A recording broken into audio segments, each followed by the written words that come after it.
Street crime की वारदातों में मुलव्विस बाप बेटे को समनाबाद पुलिस ने मुकाबले के बाद जख्मी हालत में गिरफ्तार कर लिया।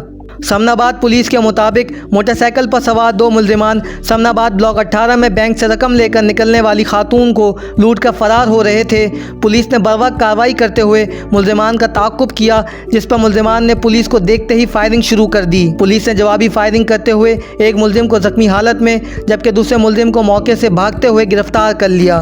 गिरफ्तार मुलजिमान की शनाख्त बिलाल वल शुएब और अजीम वल बिलाल के नाम से हुई। पुलिस का मजीद कहना था कि दोनों मुलजिमान के कब्जे से खातून से छीना हुआ पर्स, 3 अदद मोबाइल फ़ोन, नकदी समेत 2 अदद टीटी पिस्तौल और चोरीशुदा मोटरसाइकिल बरामद हुई।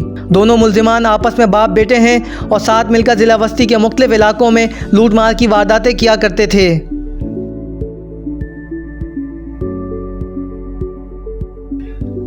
एंटी करप्शन पुलिस ने मजिस्ट्रेट के हमरा सईदाबाद ट्रैफिक चौकी पर छापा मारते हुए SO Saidabad sub inspector Jafar और आर के एएसआई इरशाद को रिश्वत लेते हुए रंगे हाथों गिरफ्तार कर लिया।